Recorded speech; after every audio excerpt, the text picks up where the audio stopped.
etiologi terkait dengan kasus ISK itu sebetulnya prinsipnya itu kalau kita urin itu steril, yaitu urin normal itu steril, ya. Tapi penyebab ISK umumnya gram negatif. Nah, ini beberapa etiologi yang terkait dengan bakteri yang ada. Nah, kemudian Escherichia coli ini penyebab terbanyak sampai 70 atau 90%. Baru kemudian disusul Enterobacteria antara lain Proteus mirabilis. Nah, ini 30% pada laki dan perempuan 5%. Yang agak besar di sini Proteus ini sering pada waktu obstruksi, ya, jadi kelainan anatomi di struktur saluran kemih. Nah, ini dan kemudian yang nominal itu Proteus dan Pseudomonas ini terkait dengan ISK yang nosocomial biasanya didapat di hospital dan pelayanan kesehatan dan sebagainya. Nah, Bapak Ibu, kalau kita ketemu di pasien pada waktu datang, tentunya tujuannya apa yang terkait dengan keluhan, tentunya ada yang namanya lower urinary tract syndrome di situ atau LUTS. Itu biasanya kita lihat kencing yang frekuen, nyeri kencing, susah nahan kencing. Kemudian ada gross atau microscopic hematuria. Itu kalau kita lihat di kencingnya di tempat di wadah tertentu, lah kemudian loh kok ada merah dan sebagainya. Ini pasien sudah bisa melaporkan kencing saya merah, dok. Nah, gangguan status mental pada elderly ya, terkait dengan misalnya ada keluhan-keluhan yang bersifat cemas dan sebagainya. Nah, itu kita bisa menanyakan feedback kembali lagi apakah ada gangguan kencing atau apa dan sebagainya. Nah, ini kita bisa dengan analisis ini kita bisa tahu status saluran kencingnya kayak apa. Nah, adapun manifestasi dari ISK salah satunya di sini kalau kita lihat sistitis. Nah, ini kita tadi membicarakan mengenai sistitis, uretritis, prostatitis, pyelonephritis di situ. Nah, kita yang sudah kita ketahui bersama bahwa di sistitis itu di kantong kencing. Nah, ini disuria, kencing frekuen, tidak bisa tahan kencing, sering kencing, urgensi tidak bisa ditahan, ya. Air kencingnya keruh, mungkin nyeri di suprapubik dan demam kadang-kadang. Jadi nanti kita konfirmasi dengan pemeriksaan klinis di situ apakah nyeri kencingnya itu ada hal-hal yang bersifat bisa kita konfirmasi dengan pemeriksaan klinis sehingga ketemu demamnya atau nyeri suprapubik. Kemudian kalau kita lihat itu ini masuknya di sistitis, kemudian di kantongnya. Kalau kita uretritis ya mirip di sistitis, tapi kencingnya ada nanah di situ terkait dengan saluran kencingnya. Mungkin di dalam ada plek-plek nanah kalau tidak ditemukan di nanah pada waktu diperiksa, nah itu kita tanyakan di situ. Ini sistitis, kemudian uretritis ya di uretra. Kemudian prostatitis, ini demam, nyeri perineum dan ada nyeri tekan pada prostat pada post rectal tusse atau prostat pada waktu di rectal tusse itu ada karena radang ada nyeri di situ. Dan pyelonephritis ini terkait dengan demam yang tinggi dan nyeri pinggang, mual muntah, nyeri ketok pada costovertebrae di situ. Nah, ini dari pemeriksaan klinis kita berharap sudah bisa membedakan apakah ini sistitis, uretritis, prostatitis, pyelonephritis. Diagnosa di penunjang yang ada untuk pemeriksaan urin itu dipstick test untuk menemukan leukosit, esterase dan nitrat. Ya, karena leukositnya akan naik, kemudian nitrat itu untuk bakteri yang bisa menimbulkan menimbulkan nitrat sehingga termonitor di situ. Nah, dipstick masuknya di situ ada urinnya diperiksa dengan stick, kemudian warna yang ada itu yang leukosit itu dengan warna-warna yang di leukositnya, kemudian nitratnya kita lihat dari warna stick yang sudah standarnya di tempat pemeriksaan, di botol pemeriksaan di situ. Kalau kita lihat adanya leukosit tinggi dan nitrat yang tinggi, cocokkan dengan warna standar, nilainya berapa dan sebagainya. Nah, ini kita secara visual kita bisa melihat apakah ini ada infeksi di saluran kencing dengan adanya leukosit maupun nitrat yang angkanya tinggi di situ.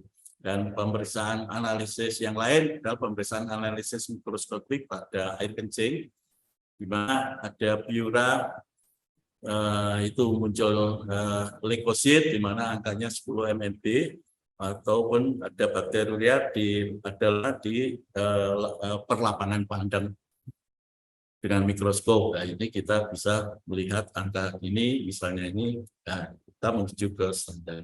Atau mungkin pemeriksaan lain, yaitu leukosit silinder dengan pyelonephritis itu muncul, ya kita bisa menyebut ini pyelonephritis, atau dan bakterianya lebih dari 100.000 CFU per mililiter di situ.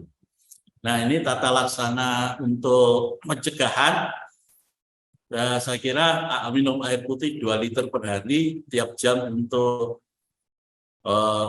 atau minum tiap jam 100 mili dan sebagainya. Nah, ini bisa bila ginjal normal ini akan mencegah jadinya ISK di situ dan menjaga higienitas genitala eksternal. Pada kasus ISK uncomplicated, saya kira pemberian antibiotik selama 3 hari dan biasanya kita 5 hari di situ, tetapi bisa di tata kelolanya bisa 3 hari dengan pilihan antibiotik misalnya yang ada di pelayanan primer, yaitu trimetoprim, sulfamethoxazole, propilinol, amoxicillin, cefadroxil dan sebagainya, cefadoxim, kemudian ada terapiokson, cefalexin, doxycycline misalnya, atau trimetoprim, sulfametazole, atau batrim atau sulfa di situ.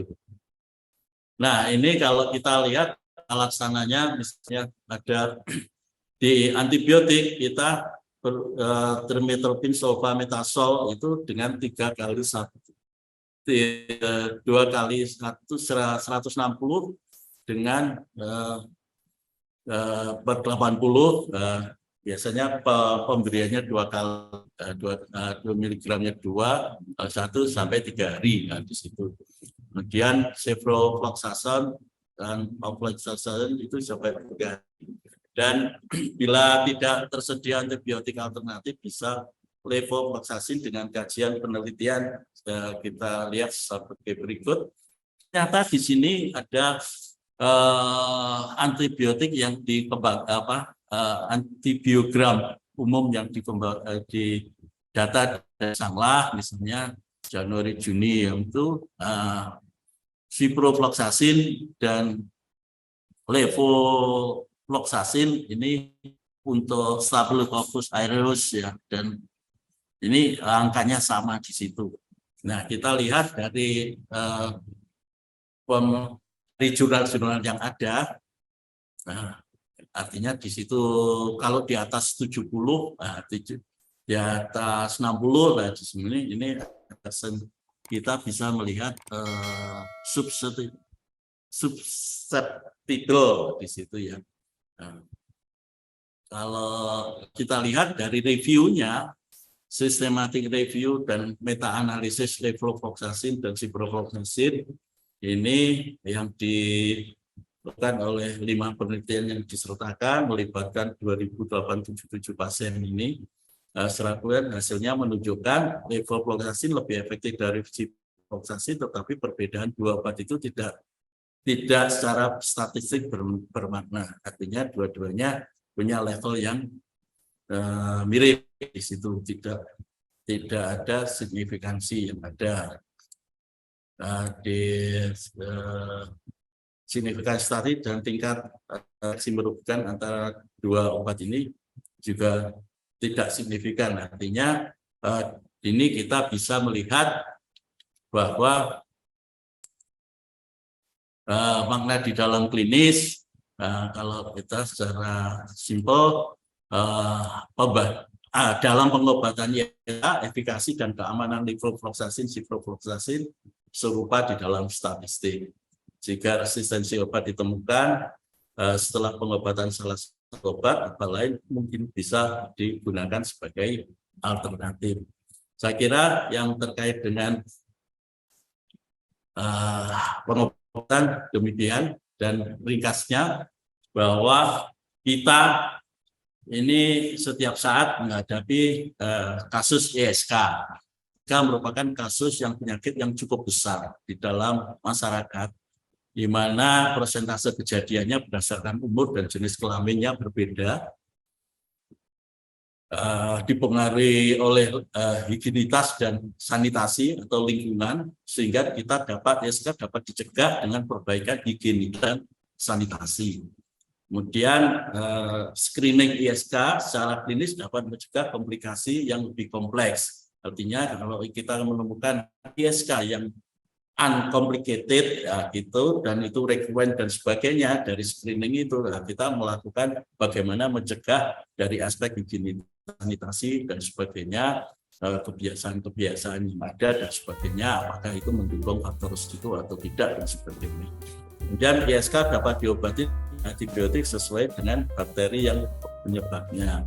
Nah, pemakaian antibiotik dapat dilaksanakan dengan peresepan dokter dengan mempertimbangkan efikasi dan efektivitas.